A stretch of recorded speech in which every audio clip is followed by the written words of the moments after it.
been to some fireplaces. It's hard to carry on when you feel all alone. Now I've swung back down again. It's worse than it was before. If I hadn't seen such riches, I could live with being poor. Oh, sit down, oh, sit down, oh, sit down. Sit down next to me. Sit down, down, down, down, down. With sympathy.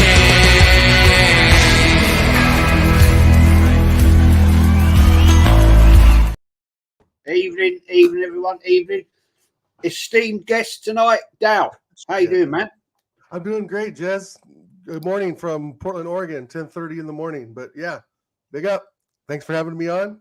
I'm ready to dive into it, and big up the chat. Big up everybody in the chat. We were just talking backstage there about fishing. I've been out boat fishing today, 20 miles off the south coast of England here today. Great day out. Caught shed loads of fish. And it got to the point we actually were putting them back because we just couldn't take any more. It was great fun. Nice day. Weather was not bad. Bit choppy, but yeah, it's good. Anyway, let's get into this one. Right. Okay. Just seen. Look, Nottingham Forest are in for a different player. So, Dow, hey, does that mean that the Nketiah deal's over? It looks like for Nottingham Forest, they lucked out. Yeah, well, in a way, right? I mean, we know Eddie's crap. He's not good enough for Arsenal. Nice kid, but I don't care if it's Forest, Palace. I mean, Everton are going to be looking for him now because I think Chelsea are linked to Calvert-Lewin of all players. I read last night. I just, if it's not Forest, it's got to be Palace, but it's got to be somebody, Jez, because he ain't working out at Arsenal. Well, it's got to be somebody. This is a question, mate. This is a question. Big up Ty, big up to Mama, big up to Tony as well in the chat, Jam as well. Mate, I can honestly see it's going to be stuck with the guy. Probably. It looks like Forest have gone for this other guy now. From what I've seen, and okay, fair enough. If we're going to be stuck with this Nketiah, right, then what the hell are we going to do? Because he didn't get any game time really from Christmas. Right. He obviously wants to go, and I don't blame him. He wants to, continue his career somewhere. But, mate, why can't we just get these deals done? Seriously, we're hanging out for something that we don't need. And, right. We're just being arrogant again. Let the guy go. If Forest offered 20 million, take it. Let him go. Yeah. Man. I don't understand why the whole Marseille thing fell through. Did Eddie not want to go there? I mean, 27 million was robbery for Eddie Nketiah, Jez. Highway robbery. I mean, 27 mil. That's a nice piece we could have put on Gokares, and get him in. But I'm not even too thrilled about him. A few goals in the Portuguese league and played at Coventry City. I mean, really? Is that the level? I just, scoring goals in the Portuguese league and then coming against what we saw like Man City's defense, Chelsea's getting better, United are still shit. But, I mean, I just don't know if this guy can perform, Jez. And I just feel like maybe it's just, if we get rid of Eddie, we buy this Gokares kid, maybe he turns into the next Eddie. And that's the fear I have.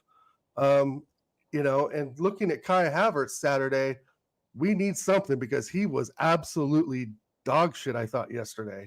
Invisible at the number 9, false 9, invisible at left mid, invisible at false 9. I don't know.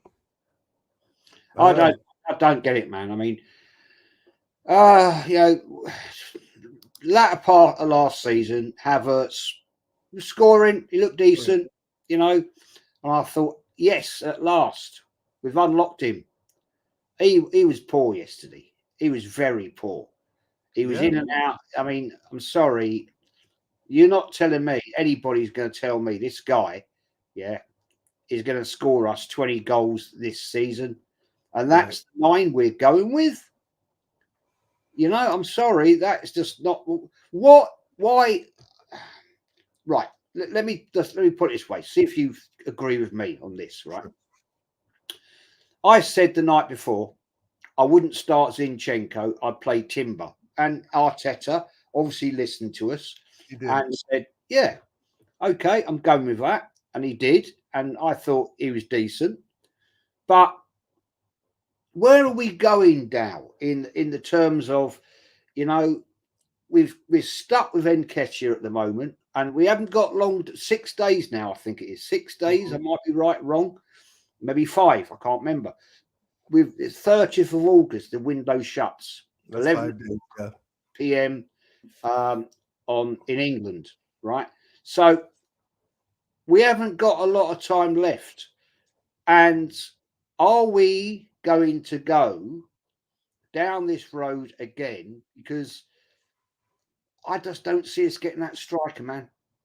I don't either. Yeah. I don't either. Again, it goes back to the Marseille deal. 27 million, Jez, and we turned it down. Like, what do they think this kid's worth? A hat trick at fucking Sheffield. No goals since December. And you're arguing with Marseille over 27 mil?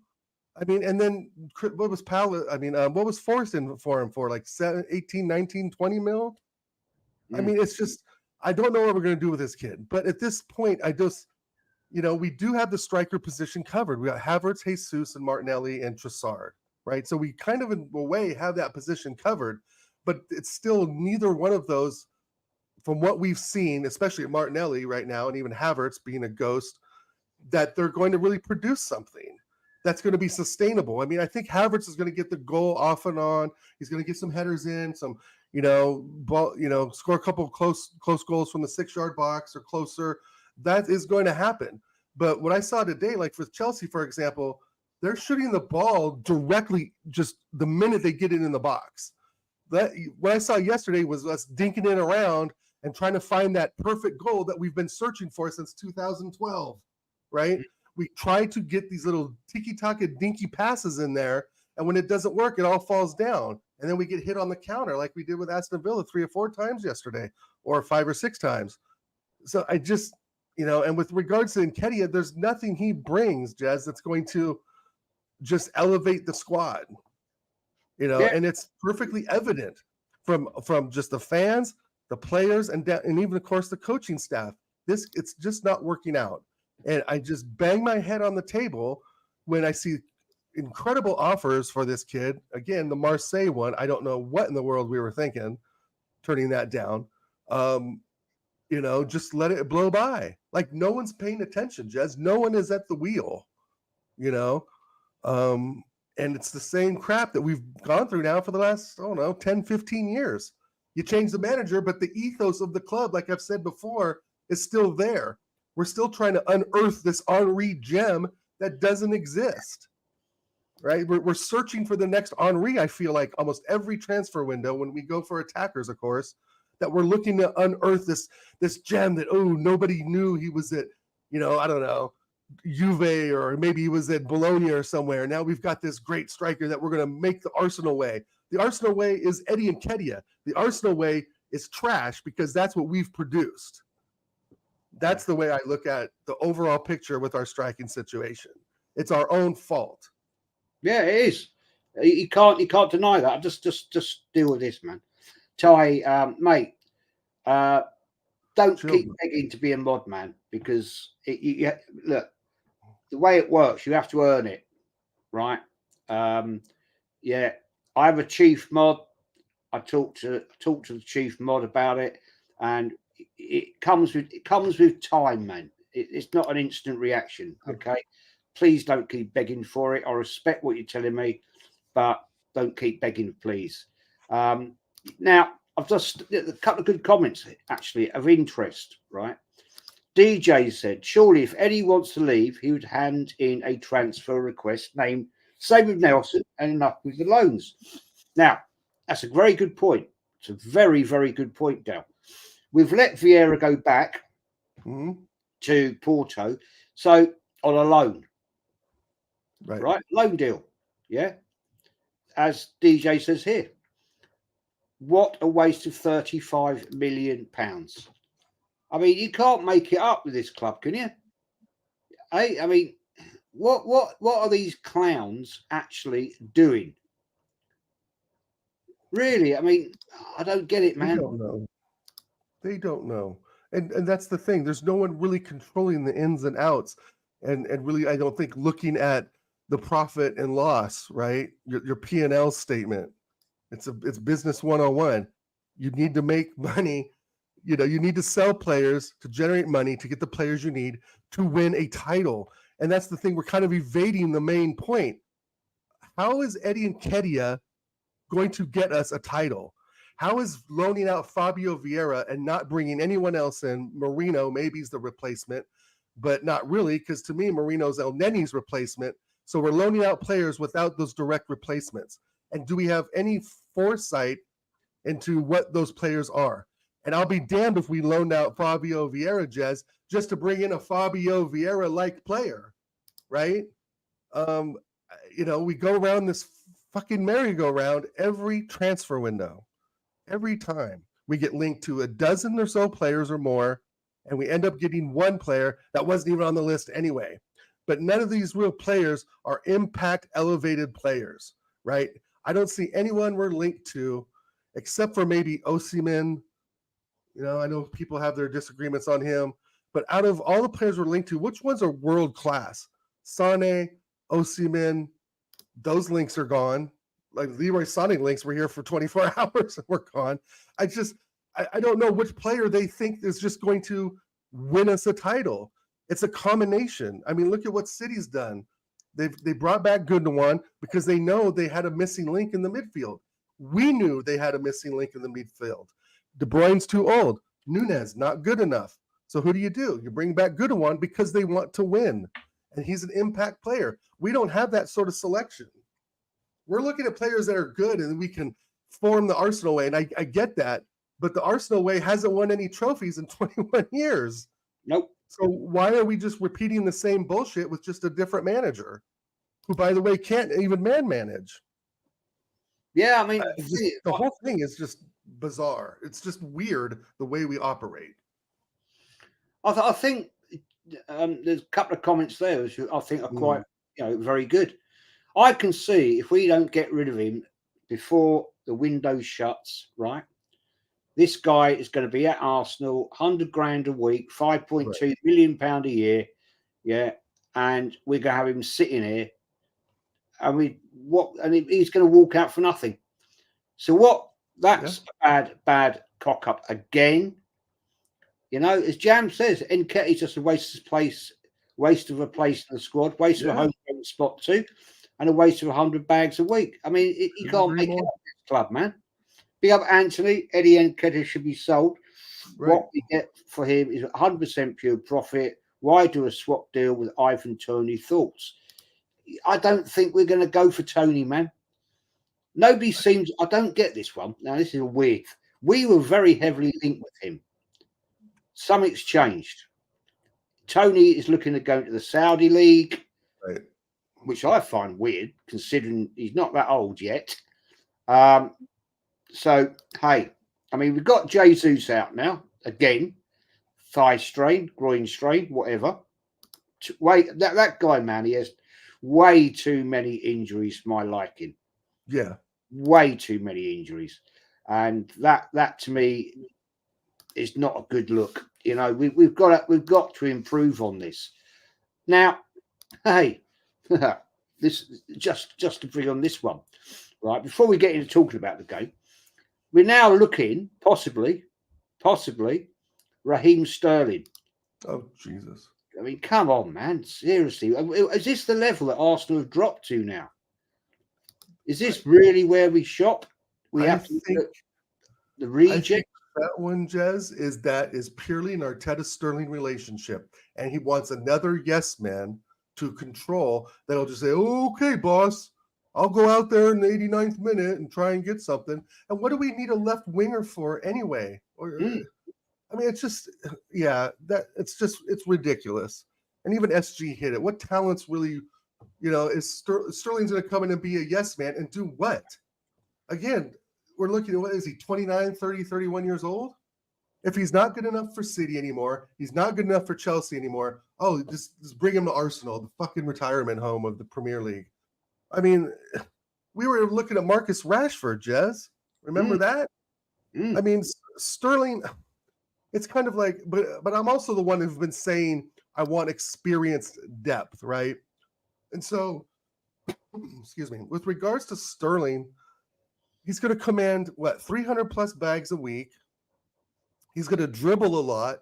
He's going to lose the ball, and he's not going to come back to defend. But he'll be there with the ball across the 6-yard box, right? He'll be there 4 yards away to tap it in. And that's the thing, is that you're paying a shit ton of money for just someone who can tap in the ball and tiki-taka dribble around a little bit. Because at this point, he's a completely dead player. He should just take his career to Saudi or somewhere else and call it good. We're relying on these past relationships of Arteta to win us a title. Think about that, Jess. We're using Arteta's old relationships with players to bring something to us. Like, they're really going to bring it. If we wanted Sterling that bad, we would have taken him from Liverpool when he was there with Suarez and Sturridge, when he was in the prime of his career, you know? But, of course, Arsene Wenger didn't want to do that. I mean, good point from SG. Top goons are saying Fabio's loan to Porto is good for his development, but don't realise he's 24 years of age. Yeah. I mean, come on, he's there. What develop? How further can you go? I don't understand that. He's just not the levels for Arsenal. Sorry, putting him out is great for him, and I hope his career develops and moves on. But he's not good enough for Arsenal. Can't these people see this? Right, big up Kyle. Big up Legends. We got away with it, gentlemen. We're going to get into that in a little bit, man. Trossard is better than Starboy and Martinelli. He's a very good impact player. I won't deny that. I actually, the one thing I did say, I'd have started him yesterday over Martinelli. Mm-hmm. Right, let's get into this, Dan. Let's get into this. Right. Sure. What was your view yesterday on Martinelli? I personally, I think he's lost that yard of pace, man. There was a couple of occasions when he had a great opportunity, and he got caught again and again. And I just find it so frustrating. He's frustrating. It's frustrating because we know last season he only bagged 6 goals, and we've had Tottenham. So I've been on some Spurs channels and they're talking shit about him too. But in retrospect from last season and moving, into this season, he had Kai Havertz as left mid for a large portion of that.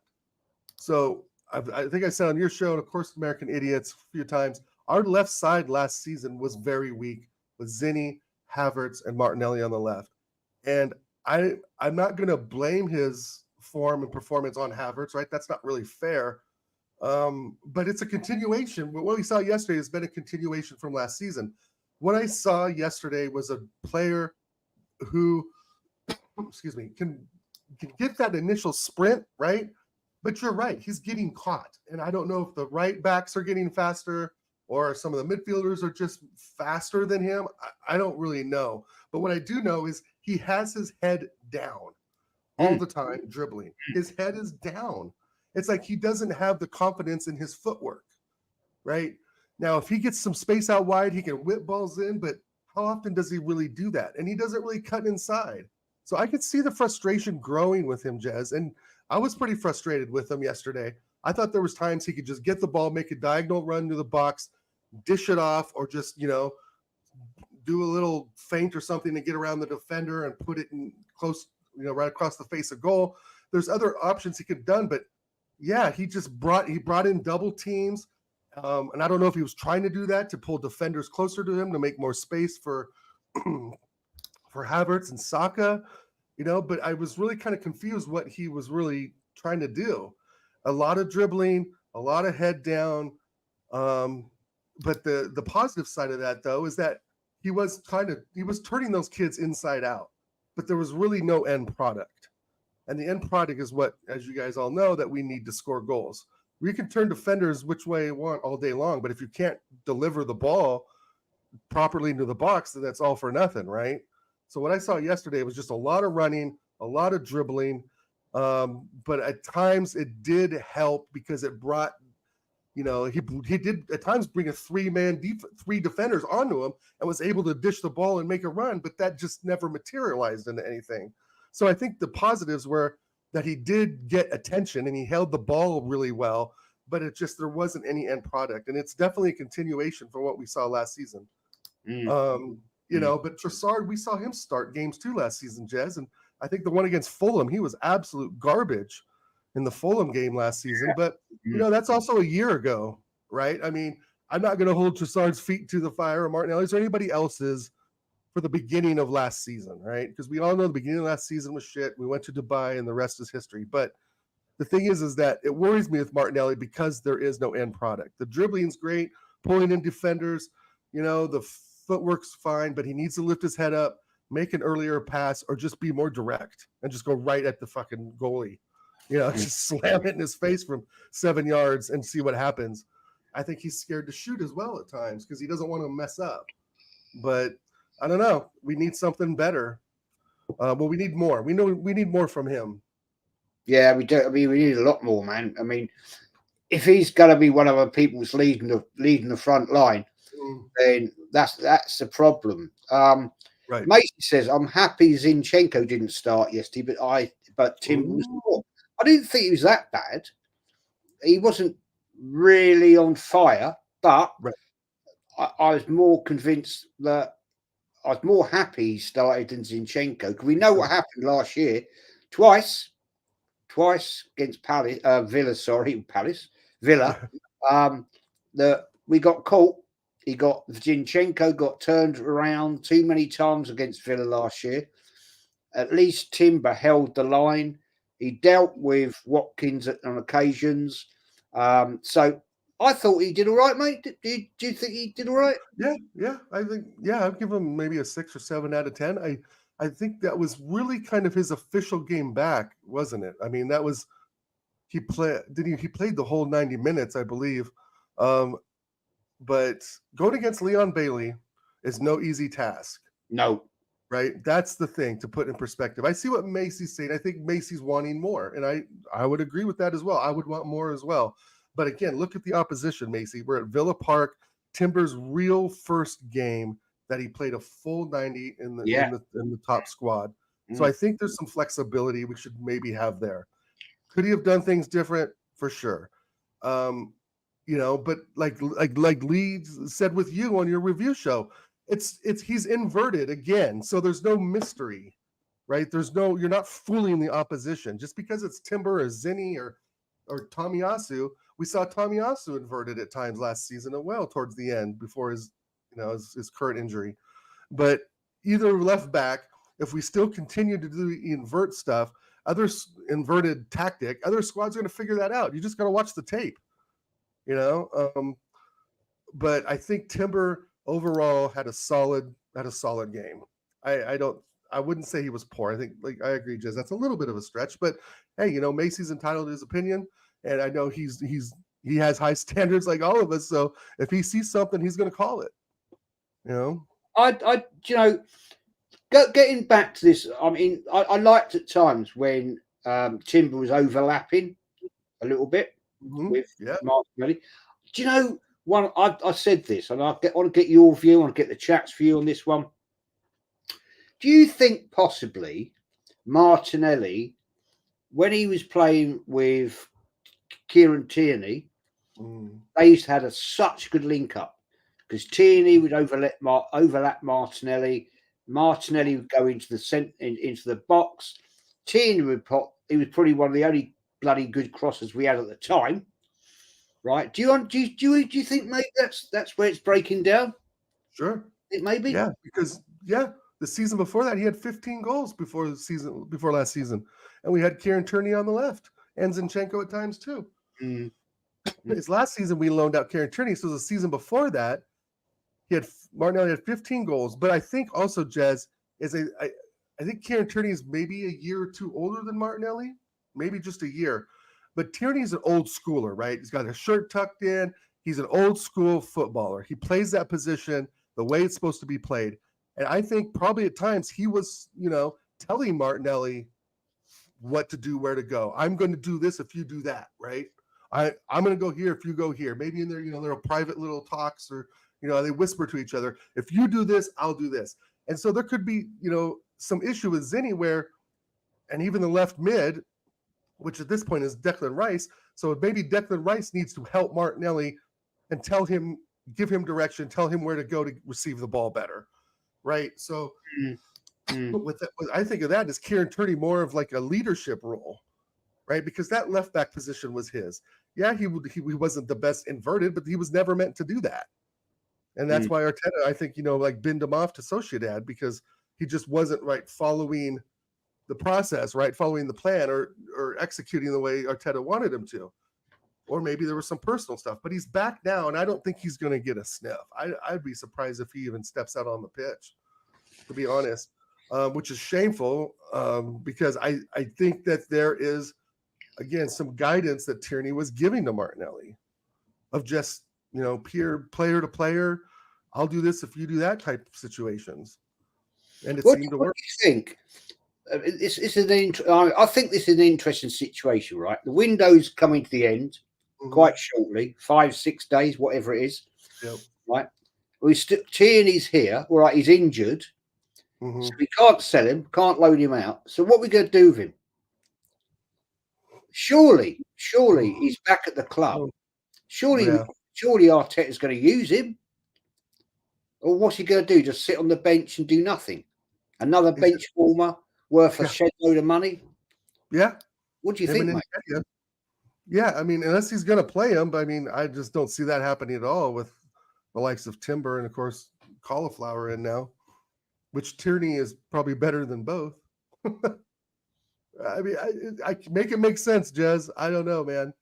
This what pisses me off about Arteta is that he's killing these kids' careers. Like we've said before, Jez, you and I both, and many people, of course, in the chat. It's nothing personal against Eddie and Nketiah, right? It's nothing personal against, maybe Kieran Tierney, but, you're kind of destroying their careers.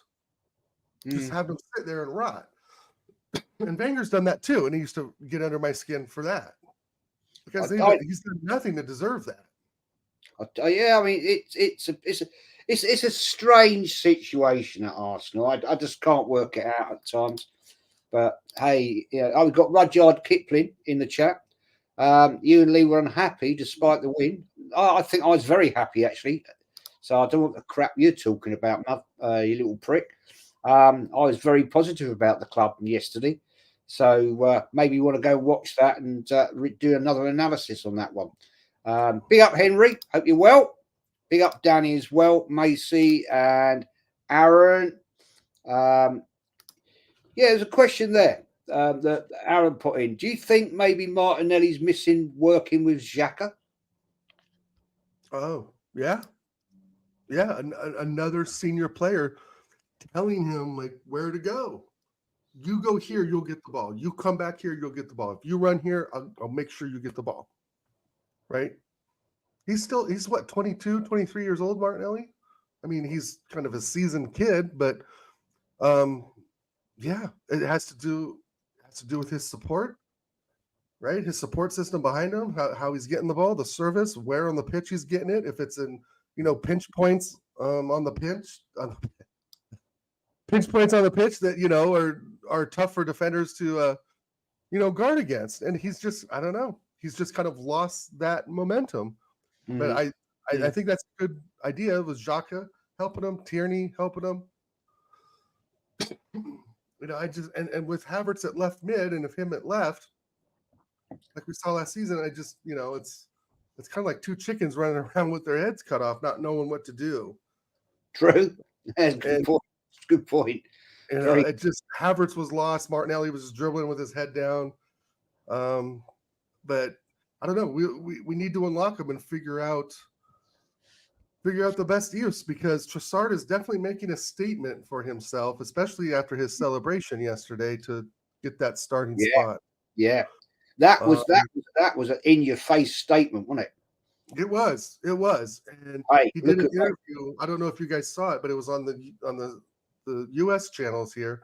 He did an interview with Rebecca Lowe, and it was like Robbie Earl and Lee Dixon after the game, and they point blank asked him if this was a statement for him to get a starting spot in the first 11. And he kind of said, well, I mean, you put the player on the spot, but he didn't really say yes, and he didn't really say no. He was sort of like, yeah, it was a perfect game, and it was a great goal. I'm just happy for the team. But I think there's something there. I think they said he had 14 goals last season, 14 or 15 goals. Yeah, and I didn't know he had that many.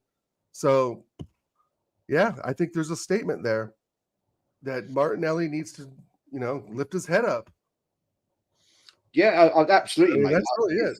Frustrates the hell out of me that because he's got a bit. I think he's lost a yard of pace, but he just runs into brick walls. I'm sorry to say that, but let's have a look at this question. Rudyard says, in 5 years, that's so he'd have been here 10 years. Right. Arteta will have overtaken Pep as a manager. There is a reason he is one of the most wanted managers in world football. Okay, really? Rudyard, who wants him? Tell me the clubs that want him. Do the list. Tell me any big club in world football that wants to have Arteta.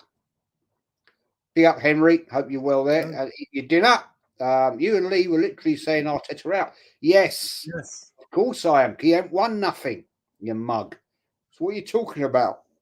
If you don't win things, then you leave. It's a simple fifth season. This fifth season with one FA Cup. Any other manager in the league would be fired over that. At a top club, right? Do you honestly think, Rudyard? Do you honestly think Manchester City would have accepted this failure from him? They have the winning mentality. They have the fact that they're in it to win it. You know what I'm saying? So let's not come out with crap statements about he's one. There's all, please tell me what clubs. Big up TJ. Big up chat. Smash the like. Yeah, smash the likes, people. It's all free. Great show the other night, actually, by the way. I meant to say on the American Idiot show with TJ. That was good. I love that show. It's really good. It's a good laugh and some good stuff. Aaron says, I think now it has to be Trossard who starts. His link up with mid and the forward line is levels above Martinelli's. I'd use Martinelli to stretch legs as an impact sub. That's an interesting one. That is interesting. Now, talking about the game yesterday, Dan, right? We started a little bit slow, bit sideways, backwards. I wasn't very impressed in the first half, but then again, I wasn't overly impressed by Aston Villa. Right. Although Watkins spooned one, which he should have slotted that. He should have literally an open goal, right? What's he 4-5 yards out? Yep. But he sort of caught it with the heel of his boot, really. Now, I said I wanted them to come out hard and fast. Playing at Villa Park, I think sitting back is a very, very dodgy thing to do, and it nearly caught us out. Big up, Vic. Hope you're well. So, hey, I wasn't impressed. What was your views? First half, what was your view? First half, it was slow, cagey, kind of lethargic. But I think both teams, it took a while to kind of feel each other out. It took about 20, 25 minutes to kind of, I think for both teams to kind of settle in and, start concentrating more on what they had to do, because I think the first 20 minutes the ball was just all over the place. No one really had control. Some tackles were kind of heavy. I don't know. It was just boring, to be honest. But I think Villa had the better part of that half. I mean, Ollie Watkins, my God, Jez. I thought that was 1-0. I thought once that goal went in, I figured it was going to be done, The first half was boring, but the second half, I got to say, we definitely improved and got the 2 goals and won. But I was still really, really worried about our defense. I thought Gabriel was terrible. Yeah, it wasn't great yesterday. He was awful. Man. Rudyard, what bollocks are you talking, man? Barcelona never made an offer for Arteta. Oh, my God. You're talking absolute crap. You're talking out your ass. Tell me at what point Barcelona said, we want Arteta. Tell me, because you're talking a 24-hour news cycle. That was on for like 10 hours in the news, and it was gone. He chose to be loyal to Arsenal. Rubbish. Absolute rubbish. Nobody came in for Arteta. Absolutely nobody. So don't talk rubbish here, mate. If you're going to talk like that, then I'm going to block you. Or I'll get you blocked, because don't talk crap, man. You don't know what you... And anyway, you haven't asked me. You haven't answered all the question I asked you. So don't give me that one. You know what I'm saying? Barcelona are never, ever going to take Arteta, because they want success. They don't want failure. Danny says, all good, TJ. Nice stream last Friday. Yep, it was a good stream. Hope all good for you too. Yeah, it was good fun, man. TJ's in the chat. Danny, thanks, man. Yep, everything is good. And Henry's having spag ball tonight. Lovely. Lovely, lovely, lovely. I'm going to have burgers tonight. No, actually, no. I've got a nice I've got a nice freshly caught mackerel. I'm going to have that. Nice. I'm going to grill that tonight.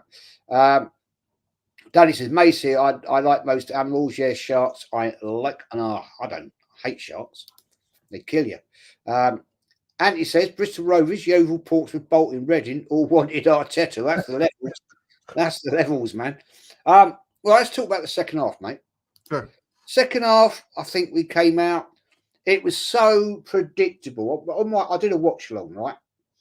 Yeah. Mm-hmm. And on the watch along, I said 65 minutes, there or thereabout, he'll make a substitution. And what did he do? 64 minutes, 34 seconds, he brought on Trossard. It's so predictable. Like clockwork. Now, I'm not complaining about it, because he came on, Trossard turned the game, scored the goal. Lovely goal as well, by the way. So it went in our favour. But damn, it's the same old. It's same old, bro. It's going to be Trossard for Martinelli. Yep, Trossard for Martinelli. On the show Friday, I think I picked even Jesus to put on the left just to mix it up a bit with Matty Cash, but he obviously injured. So of course he puts Martinelli out there, who dribbles around a lot. He got Matty Cash off the pitch when he cooked him a little bit and pulled his muscle. But it's so clockwork. It's like that's what I always thought, Jez, was Havertz was going to be a sub for Odegaard. I thought, maybe he would give Martinelli some time up front. Maybe move Jesus to the right. Maybe put Saka on the left. Just do something, Arteta. Mix up something. It's too elementary.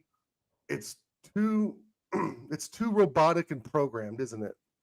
It's, as an opposing manager, the first sub he's going to make is the Martinelli Trossard.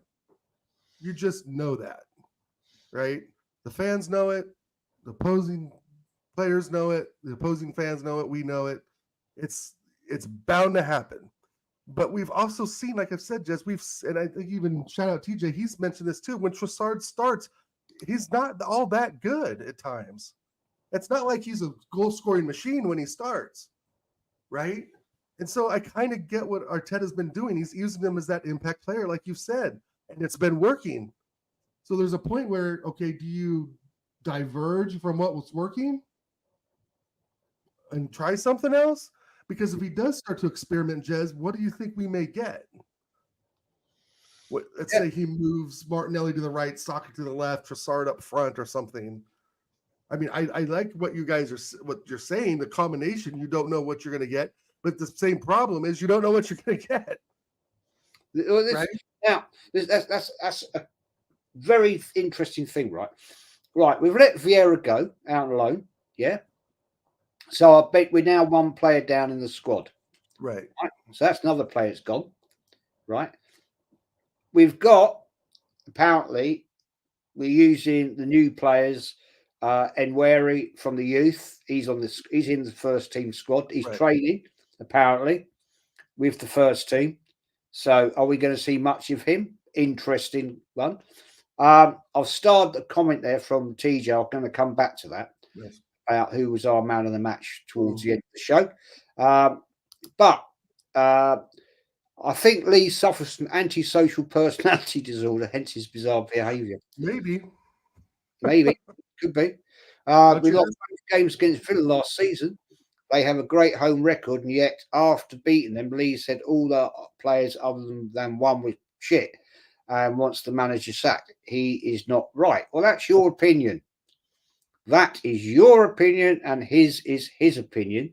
And, obviously you're not going to agree. So, hey, I don't really give a shit, be fair. Mama says, at Vic Lavia, I thought he was off to Forest, but clearly not. Hopefully he will head to Palace, then you can smile. Talking about Nketiah there, obviously. I'm not convinced. Newcastle, Mama. I could see him as a backup for Isak. Yeah. Oh, can we do a swap for Isak? Can we do that? Yeah. See, here's the thing, Jez. If we would have got the 27 mil from Marseille, we'd be a quarter of the way there for Isak. Exactly. But we're so tight-fisted. Big up Netweed. We just I don't know, man. I just don't know what's going to happen here, because I think we're going to be stuck with him. I can't see this going through Palace. I don't know. Why would Palace want him? They've got, the players they've got. They've got Eze, Eduardo. How's he going to get service from Palace if he can't get it from Arsenal? I just, right? That's what a striker needs, is service, right? He needs that ball right there on the platter so he can just put his shoelaces through it. But who from Palace is going to deliver that ball? Eze? Eze's going to want the ball himself. He's not going to pass the ball to Nketiah when he's outside the box. He's going to slam one top bins. It's like, how is Nketiah better than Edouard? Right? Like Usain Awar's levels above Eddie Nketiah in certain ways, right? He's not the end all be all, but he's better than Nketiah. Well, look, we've been down this road, mate. How many times have we been down this road, right? A zillion. With Nketiah going to West Ham, Palace, and then it was Forest, and it was it's Marseille. Then we went to Forest, and now it looks like Forest are moving in for another player. 33 million euros, I believe, is the price, and yet we can't get the deal over the line to move him out of the club. I mean, it's getting a bit of a boring story now, isn't it? Yeah, because we as the true fan base know that he's just not good enough, and we keep spinning our wheels over this, and we're upset that he's got the 14 shirt. We're upset that we're spending $100,000 a week on him. In 10 weeks of sitting on the bench, he's making $1 million fucking dollars for doing nothing. It just, you add up $100,000 a week, add that up from January, Jez, to the middle of May. How many weeks is that? And he's getting $100,000 a week. That's 8, right? 324. That's almost 24 weeks. He's getting $100,000 a week. 2.4 mil. Yeah, for nothing. So I don't. Why would he want to walk away if you're quite happy to be in your job, right? And just bring the money in. Why? What incentives have you got? What is that about? Anyway, let's move on to another part of it. Mama's saying, Netweed about Isak. Yeah, he's ours. Yeah, he's Craig, Gavin, good to see you, man. Hope you're well. Yeah, Gavin.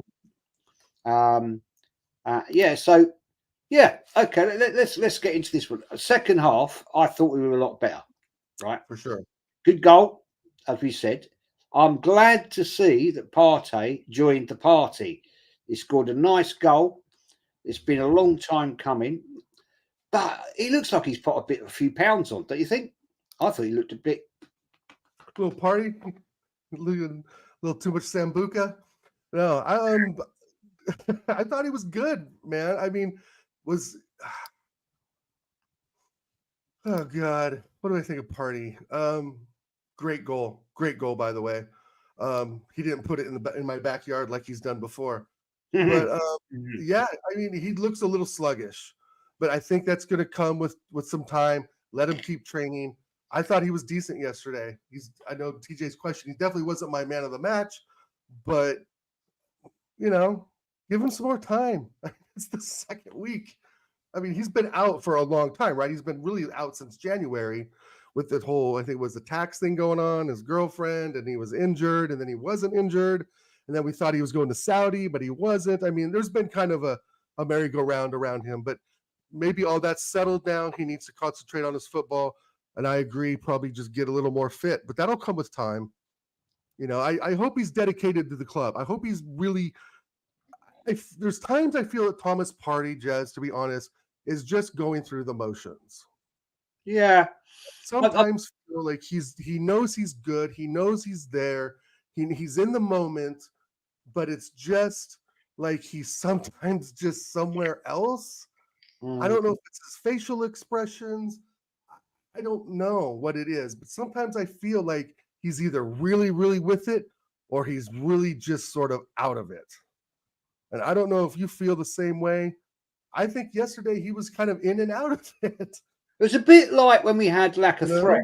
You could almost tell by when the game started, you could tell by his face. Right. He was up for it that day, or he's like, I just can't be asked. Yeah. And that's I started to feel, that's a very good analogy for sure, because we did see that a lot with Lacazette. And I started to wonder though, Jez, too, but maybe he physically his legs just were done. Like he knew, like coming out there, right? That look on his face, you could kind of tell that something was wrong. And I'm thinking, maybe over time it was just his health and his fitness that was letting him down. Because there was some times, Jez, where he could run onto some balls and he was yards back. Remember? I mean, he couldn't catch anyone. He couldn't press, and that's finally we got rid of him. But at least we got rid of him. And he went and found success, more success at Lyon. All the more power to him, But again, we did the right thing in letting him go. And this Eddie Nketiah thing, sorry to bring it up, it's just a fucking soap opera now. Nobody wants him. Nobody clearly wants him, I thought, except for Marseille. And we cut that off, of course. It's a weird one, man, with him, that Partey. I just sometimes, maybe as Darren said, maybe he's bulked up. He's been told to bulk up to be more in midfield. I don't know, but hey, Jack Grealish did throw him to the ground a couple seasons ago, if you remember that. Yeah. If Jack Grealish is throwing you down, you probably need to work on your fitness. Yeah. True. I mean, shit. It's not like Jack Grealish is the Hulk or anything. Aces says Arsenal will probably announce for Arteta new contract during the international break. Oh, mate, I can't. I just, that's something that frustrates me. These international breaks, man. Why have we got to have it again? Just winds me up. Gavin's where early kickoff Saturday, we'll go top and they'll announce it then. Yeah, probably, mate. Probably. Anyway, let's talk about Odegaard yesterday. I thought he was a bit in and out, mate. True. Not all that. Disappeared. Yeah. He I wouldn't say he was ghost of guard, because that ball he played through, I think it was to Saka for the first goal or the second goal, it was sublime. I think it was the first goal. No, he had his moments yesterday. I'll give him that, but I need to see more. We need to see more. There were some times he could have played some brilliant balls, over those tall defenders that Wolves have, right? They're big, tall, they're slow, they're dumb. You just put in some curved balls at Saka's feet and he'll bury them. But it just looked like, he was just kind of running all over the place. First half was terrible. I mean, everybody was bad in the first half, but the second half, I mean, he definitely picked up some more, but not to the level that we need him to be. He wasn't pulling the strings like he should. But still, I mean, he was still putting some of those players on their behind. Some of the ball movement he was doing was incredible. But again, we didn't have much of an end product yesterday. Some balls, like a couple balls, I think the Havertz, he overhit, right? So maybe it's a training thing. You just give it some time. I want to try and be as nice as possible, right? I know it's only the second week of the season. We've got a lot of football left ahead of us. But yeah, we start to see the signs early. I don't know. The improvement's needed for sure. He just was all over the place. So I don't know. I guess if I was to rate him, I'd give him maybe a 6 out of 10. He's just too in and out. That's what annoys me. He can have great games, and I've really praised him last season. I've given him a hand of the match numerous occasions, but sometimes it's just not enough for my liking.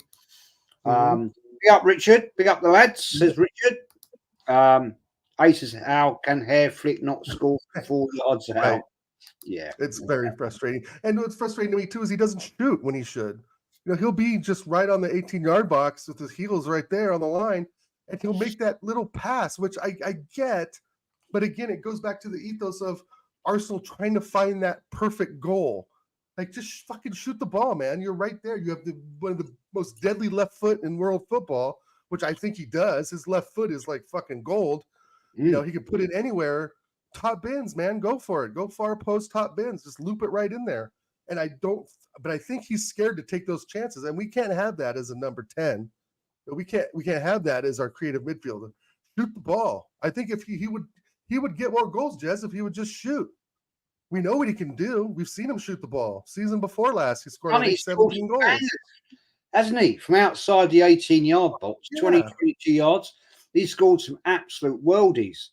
Ping it in there. Find it frustrating. They try and walk it through all the time. Just give it a shot, man. Judith, good evening, gentlemen. Hope everyone is good. Nice to see you, Judith. Hope you're well. And Darren says the ghost was a joke, absolutely pathetic. He is useless. Darren obviously doesn't like Odegaard. Fair enough. No, I don't think they're close friends at all. He's not on Darren's Christmas list, that's for sure. Oh dear. Darren said Odegaard is claiming disability benefits. Yeah, well, his great games are against bottom 6 teams. Although that's I'd go with you on that. Yeah, I thought he did pretty good against Chelsea last season too. We tore them up, but they were a bottom team. They were at bottom 6, but they were pretty bad. I mean, that's a good point, Darren. Yeah, I mean that was a shocking. When you put the ball 20 yards over the bar from that distance, right. And that's just poor, man. That is just absolutely poor. Judith. Now, right, let's get into this. Right, TJ asked a great question, and so I've kept this to the end, basically. Now, Jez, who's your man of the match? Who's yours, Dow? I'll give you mine. David fucking Raya. I knew you were going to say that. Bro, that save he made on the ground on his knees with his left hand was absolutely world class from the header that Ollie Watkins made. Yeah. I literally cannot remember a time in football where I saw such a great save. I mean, he's made great saves. I mean, of course, Edwin van der Sar's made great saves. Jens Lehmann, David Seaman. But in the last 2 or 3 seasons, I can't think of a better save from a keeper. I would have to find some film or some YouTube highlights.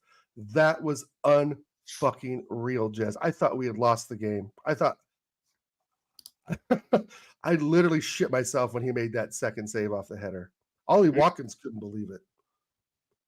It was just, I mean, and it kept us in the game. It'd be 2-2. It'd be 2-1. And if they go up 2 goals, we are not scoring another one to win it or level it up. They would have compacted the back half of the field. Down. People make it out. He's not a shot stopper. Well, yesterday destroyed that. we can now say he is the best goalkeeper that we've had in a while. Ramsdale was fantastic, but Ramsdale ain't fucking saving that. Maybe it is. I don't know. Raya was my man of the match, TJ. Had to be. Because we looked fucking toothless. You've said it, Jez. Darren said it. Acers, our group has said we didn't. I mean, did we really deserve to win yesterday? I mean, we pushed well. The pressing was good. We kept them on the back foot. I will give props for that. And we snuck a couple goals in. But dear God, Jez, if it wasn't for David Raya, it's 2-2, 2-2, right? Well, I agree with you. I said after I did my watch along yesterday, I said it's David Raya all day long. The fact that one situation where I thought he'd tipped it over the bar, but he didn't. It actually hit the bar, and then he dived down to make the save. That was incredible. When it hit the bar, rebounded out. It came back in, as you say, from Watkins. Yeah. He was on. I mean, you could see the anger with him, with his defence. He was like really like sort his lives out, people.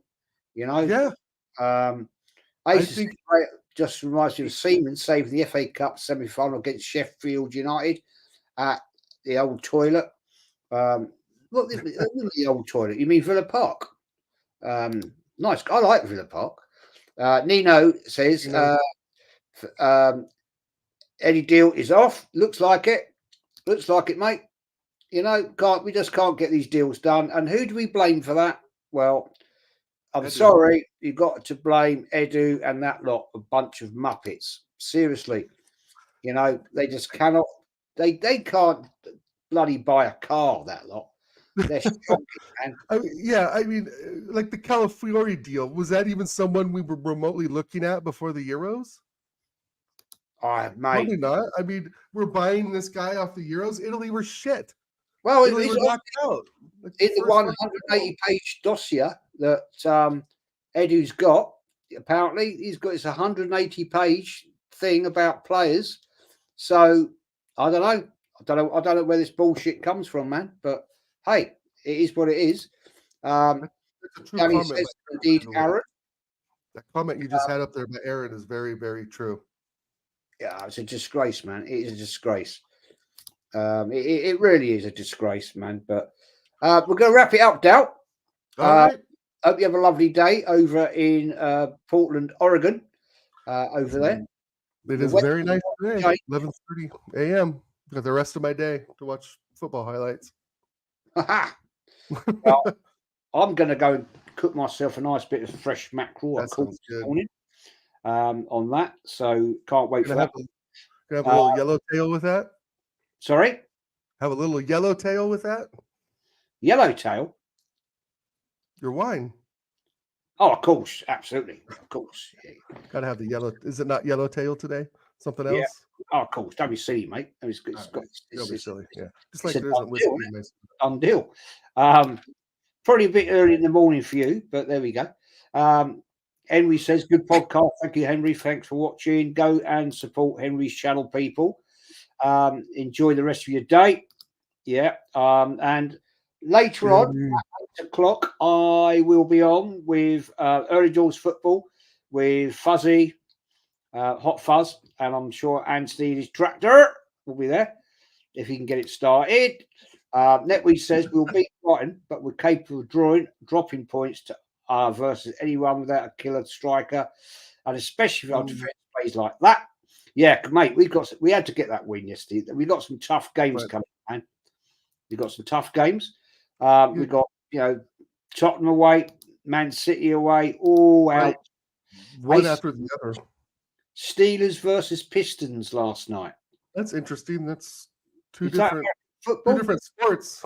I mean, the Steelers are NFL football and the Pistons are basketball, but hey. Okay. All right. I wouldn't know. I would not know. I've only ever been to one American football game in my life.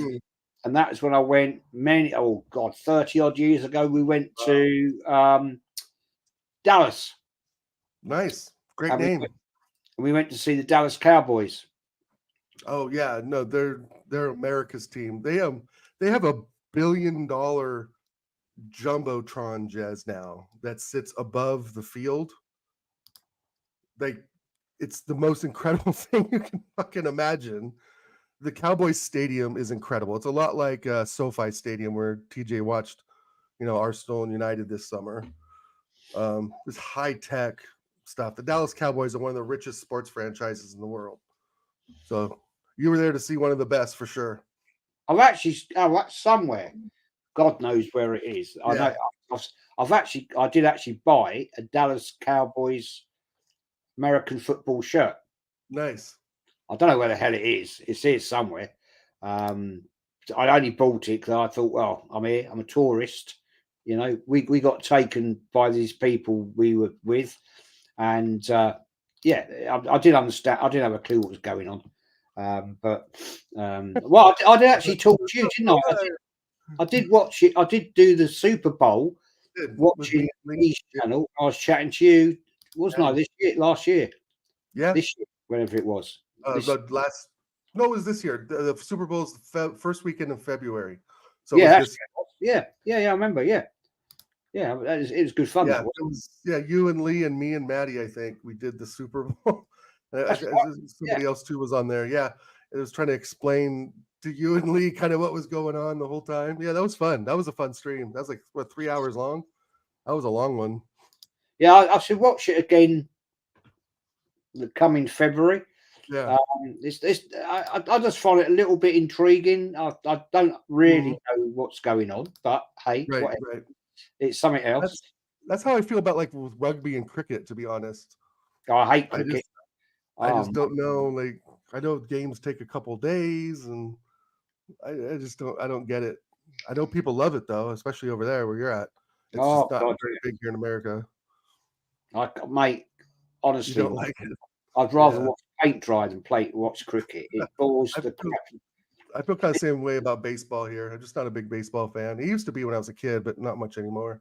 It's too much money. Players move around too much, and the ownership is fuck. I mean, I think you know this. The old owner of the Los Angeles Dodgers baseball team was Todd Bowley, who now owns Chelsea.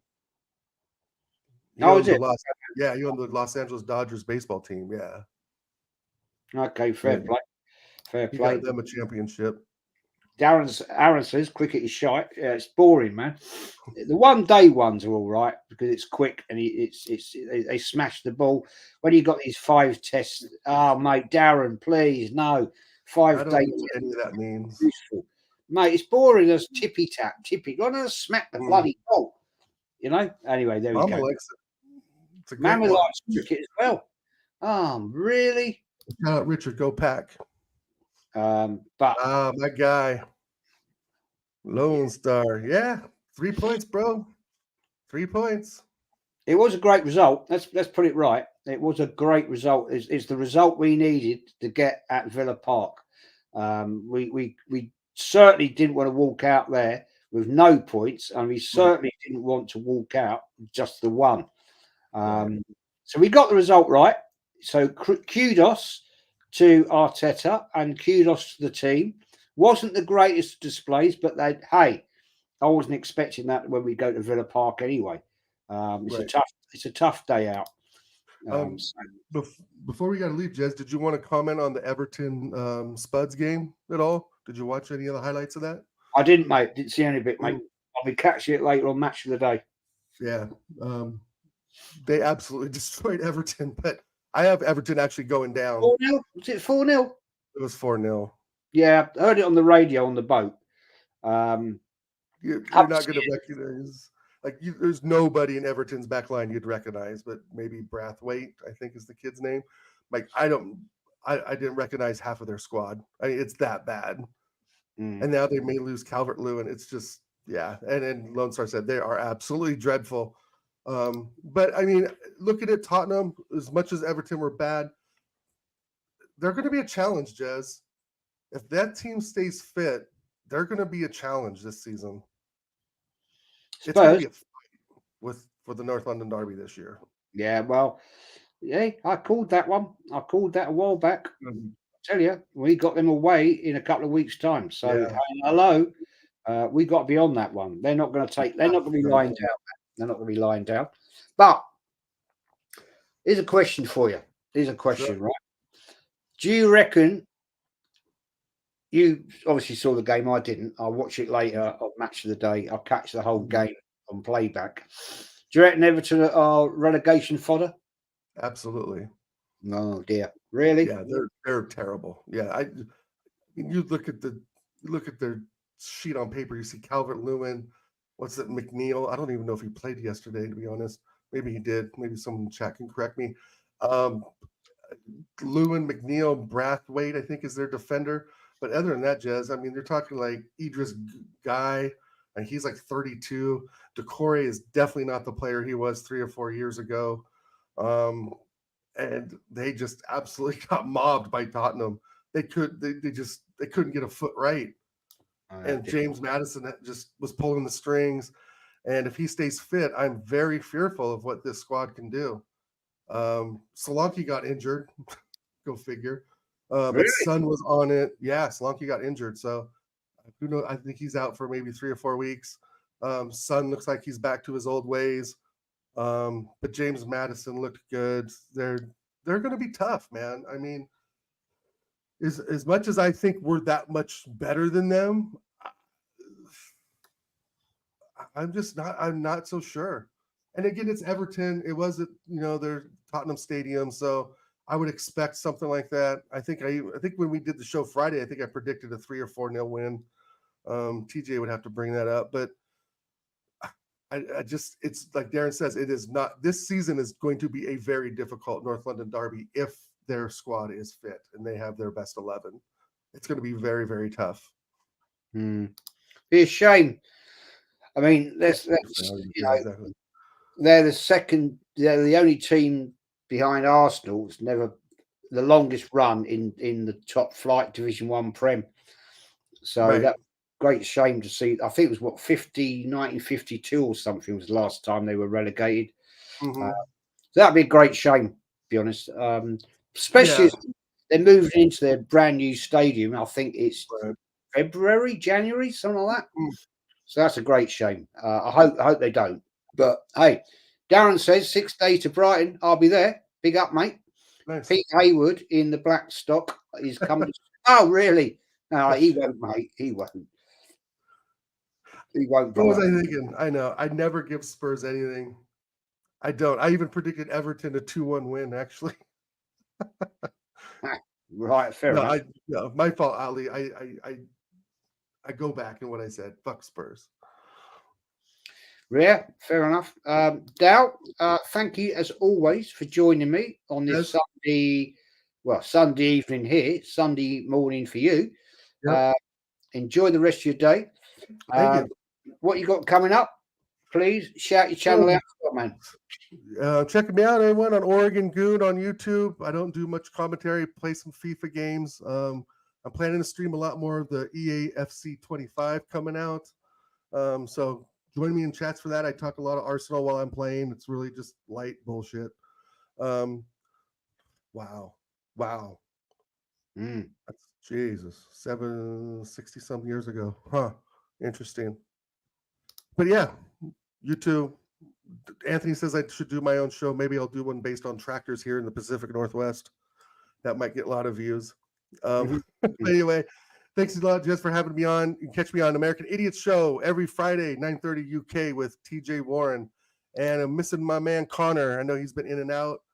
But I hopefully get Connor back on the show and, of course, get you on, Jez, and other people. TJ and I will start looking at a list probably in the next few days of people. Where's Connor gone? I haven't seen him for a while. Connor is living the fruits of being 21 years old, Jez, and going out on Friday evenings. No, really? Yeah. He's a man around Brentford drinking the lagers and chatting up the ladies. So Friday nights he is out with his friends and doing his thing. And hey, he's got his CMO sports show, which I absolutely love. So yeah, shout out Connor. We miss you on American Idiots. Please come back. So he's like going out with women rather than going on the show. Do we blame him for this, Jez? Oh yeah, I think he's stupid. I don't blame him. I don't blame him. If I'm Connor, I'm chasing birds and drinking lager. All more power to you, bud. But No, thanks again for having me on. I'm very concerned about what I see. I just hope that we can, make sense of what we need to do to move forward and get some wins under our belt, because I think what I saw yesterday was not convincing. And I don't want another season of leaving it till the last, 5 minutes of the game like we did a lot last season. How many times did Declan Rice score in the 89th minute? I don't think my heart and my blood pressure can take it, Jez. I just want to win, and I want to see direction. That's that. We brought in 3 players. We did. Right. Yeah. Calafiore, right? We brought in an under-21 England international goalkeeper. Ooh. From, Ajax, right? Yep. And before we shut it down, would you give me a rating? Give me your rating on this transfer window so far. 4 out of 10. 4. I said 3 the other day, maybe 4. 3.5. That's shit. Who are we bringing in that's going to make an impact to win us the title, Jez? Wow. 1 out of 10, 0, 2. I agree with all that, you guys. 3.5, maybe. Yeah, I would go 2. If I really, really had to dive down into it, Jez, it's a fucking 2 out of 10. And that carries on from January, where we signed no one. Yep. Do not tell the fans that we're on track to win a title when you don't make the necessary moves to do so. It's pulling the wool over our eyes. It's basically lying to us. Oh, we're going to shoot for this. We're going to shoot for that. Oh, but we're not going to bring anyone to help. Oh, you guys are on your own. We're good with what we got. Well, that doesn't seem to be fucking true. Mate, I gave it 3 out of 10 yesterday. Yeah. And I'm sticking with that. It's just not the levels. I'm sorry. When you look at what Man City have done, with their players coming in, and that's the sort of thing where you say, yeah, okay, they're serious. Yeah, they're serious. Liverpool made moves. Aston Villa made moves. West Ham made moves. I mean, West Ham away is not going to be an easy game. I mean, not like last year. Last year. Crystal Palace will be more difficult. They got a better manager. I don't know how much they've really improved, but I just, these deluded top Gooners fans that think that Arteta is, just the bee's knees. It's like, what proof do you have of that? Finishing second. I mean, granted, we lost the league by 2 points, and I have admitted progress. You go from 8th to 5th to second. You have to admit there's progress there, but he's not good enough, Arteta, to take us over the line. You've said it. I've said it. Darren, Lone Star, Acers, Lee. I mean, you can name it, and they call us negative, but we're able to see through the bullshit. Well, the thing is, the trouble is, mate, is that there's a lot of Arsenal fans, and I don't blame them for this, because they accept this narrative because they've never in their life seen Arsenal win a Premier League. They've seen FA Cups, fair enough. I love the FA Cup. It's to me, it's the best trophy out there ever. It's the oldest it's the oldest domestic competition cup in football. But I mean, even Pele, I mean, come on, one of the greatest footballers ever. When he was interviewed once, when he was at the at that American team, New York something or other. Oh, the New York Cosmos. Back in the 70s, getting interviewed, and they were saying to him, well, you've won everything in football. And he went, no, I haven't. I've never won an FA Cup. Right. Yeah, I rate the FA Cup as well. I don't really rate the Carabao Cup. I think we can put out a young team for that. But the FA Cup is a cup we need to push to win every season. Yeah. Every single season. We're synonymous with it. We've got the most, but we're going to get caught up rapidly. We will. And that, again, I'm sorry to say, right, when we get caught up, and we get overtaken, which if Arteta doesn't take it seriously, we will, then you have to look at this man and say, you're an absolute prick, because why would you do that? We've won the most right? Mhm. And now we haven't because we've been overtaken. That's your fault, fella. You throw it in the bin every single time.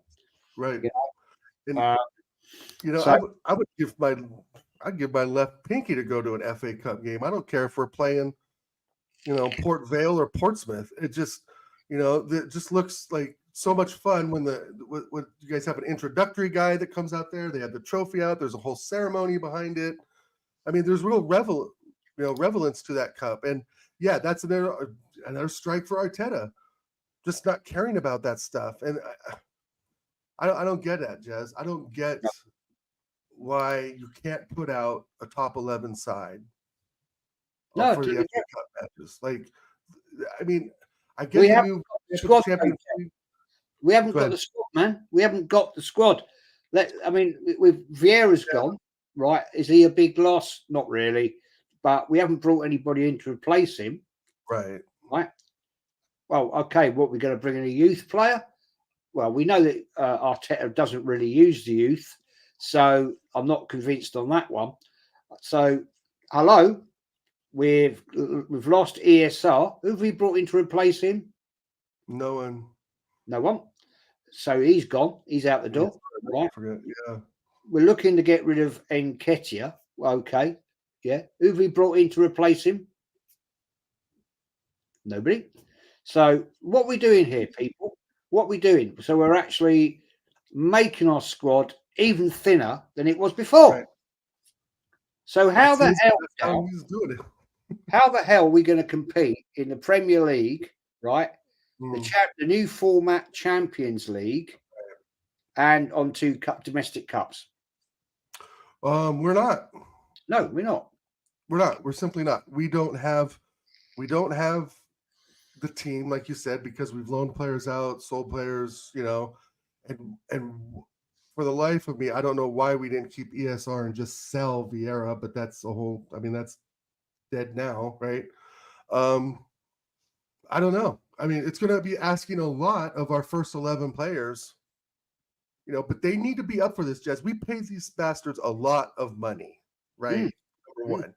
And number two, like you've said before, they're professional footballers. Soccer can play a run of games. Now, I'm not saying he can play a run of 40 games. That's not what I mean. But Saka's built, Martinelli's built, Trossard's built to play 4, 5, 6, 7 straight games, right? If that includes an FA Cup, a Carabao Cup, and a couple Prem games, that's just the way it is. You can only play who's in front of you, right? It's up to Arteta to put out the best team. And, if I see Kiwior and Ben White at center backs in an FA Cup match, I'm going to lose my shit. It's just because you're still playing players that you play in the Prem, you play them in different positions, and then you think about why are we degrading the cup? Like, why are we putting a less team than we have to? Right? Let's go win the thing. And we're going to have to play tough teams in it, right? We've obviously, like Aaron said, 2017, we had to play Chelsea. As you get further through it, you might have to play City, Liverpool, etc. Those are big games. I mean, I would think as Arteta, you would want that as a manager. You would want those challenges because that's what makes the team. I mean, if we go through the FA Cup and beat, let's say, Portsmouth and all these other minnow teams, it doesn't really prove anything, right? We won, but we didn't really show anything. So we have to beat the Chelseas, Uniteds, Liverpools, etc. in these one-off games to show them that we can do it ourselves. I mean, think of how much confidence that would bring, Jez, if we were to make a deep run in the FA Cup. If we go to the final and lose to City or Liverpool, I just don't. I mean, what is the? Let's have a look. Let's have a look. Right. So it's So we got 5 days. We've got 5 days to go. Right now, it took us over a month, to get the Calafiori deal done. Right. And a month for Moreno. On forever and ever. Marino. Hello. That still hasn't been announced. Right. So what's going down there? What's that about? Right. I just cannot. I'm sorry. I cannot see us with this bunch of Muppets management we've got, getting anybody else in. The one we need, as Darren says, unless we get Lookman, what are your thoughts on him? I don't think it'll happen, mate. I don't think it'll happen. Lisa says, big up Jez and Dal. Big up to you, Lisa. Hope you're well. I just don't see it, man. I think Lookman would be good. What hat trick in the Europa final? But I don't know, Darren. Is that a one-off? I mean, is that just he had a great game that day? I don't watch enough Lookman. I know he was at Everton and did nothing. You know, he's at Atalanta for a reason. I mean, I see what he's saying, but I mean, I would go for more like Leroy Sané. You know, some people don't like that, but he's a proven winner. You know, he's one of the Germany squad. He's obviously one of the cities. Won, you know, some matches with Bayern Munich. He advanced them through the Champions League. I mean, those are the type of players. I mean, yeah, they're, you know, some would say, oh, if they're not good for City, they're not good for us. And I get that argument. But Leroy Sané is a winner. I'd much rather him coming off the bench than Eddie Nketiah. Right? Come on. You know, if this is where if we go this way again, come on, man. Just write it off, man. Right. Write it off, because I'm sorry, it ain't happening. Nothing's happening here. It's going to be the same old narrative, and we have the same old Muppets. As Darren says, Marino has not been announced. Nope, hasn't. I've not seen anything. Yeah, apparently, all the top gooners, well, if you want to call them gooners, there was, you know, apparently he was in London for his medical on Friday. So if that was the fact, why wasn't he announced on Saturday? Why? Hey, make it make sense, bro. I have no idea what's going on with this club behind the doors. And, you know, and even like Lisa said is right, Sonny's not going to leave Byron. Well, yeah, no, but I think if the right money is there and he doesn't see, you know, his future at Byron, maybe there's something there. I don't know. I just know we were linked to him. He's a winner in my book. And that's what we need. That's the ethos we need at the club. That's the ideas we need to have for these other players, is that lifting a trophy is something you can do. Maybe not under this manager. You know, it's really a shame that Hansi Flick had to go to Barcelona, right, with his winning pedigree. I've said this before. Arteta doesn't have a pedigree of winning. I don't think he's got a pedigree of players wanting to play for him, to be honest. Yeah, it's hit or it's been hit or miss. I mean, look at the way he isolated ESR out, and he was obviously one of our best midfielders we've had on the bench for a while. I mean, you sell ESR, you don't immediately replace him. So I'm wondering now if Marino is supposed to be all things to the midfield. Is he supposed to be the player that fills in for El Neni, who fills in for, you know, for who do we just Fabio Vieira? Is he filling in for ESR? So we now basically have 3 players out and 1 in. That is really a decent player, but he's not a fucking world beater. Nope. Right? I mean, Marino's not the player that's going to lift us the title. Let's be honest. Let's be realistic. I don't know enough about it. It brings more steel to our midfield. It brings more of a physical presence, which we've needed for a long time. But is he what I don't see him scoring 10 goals, 12 goals, 8, maybe 3 or 4 if we're lucky. I just find it very, very frustrating every season. As Lisa says, Nketiah probably needs to go before we buy Marino. Now, if that's the case, right? If that's the case, why didn't we accept the £27 million from Marseille? Why didn't we accept the money from Nottingham Forest? You know? Yeah. If we're cash strapped. The Marseille one is beyond me. The Marseille one just made me livid, because 27 million is robbery for Eddie Nketiah. But they don't see it that way. We held out for 30, mate. What's that? We held out for the 30 million. For $3 extra million. Yay. And now he's sitting, deteriorating on the bench, and his career is shot. Nice one, Arteta. I just don't understand the workings. Lisa's right too. Competition. Well, competition for soccer was Pedro Neto, but we got beat to that punch real quick. If this is the, I don't know, right? This is big up Godfrey. Hypothetically, right? If we've got to the situation where we've got to this fair play financial situation, blah blah, and that's where we're at, then that is totally to blame on Edu and Garlic Head and that lot in the management, because if they can't balance the books, what the hell is going on when you've got one of the biggest clubs in English history? Surely you'd have decent accountants, especially the Cronkies, you know, Sure. billionaires, multi-billionaires with all their American football and everything they've got there, and the fact they own bloody, was it Walmart, whatever, or his wife does. Yeah, he's married to one of the Walmart heirs. Yeah. So you'd think they'd know exactly how to balance the books, wouldn't you? But You would think. If we've got to sell a player for £27 million before we can buy another player, that's worrying. Yes. I'm sorry, that is worrying, man. That is worrying.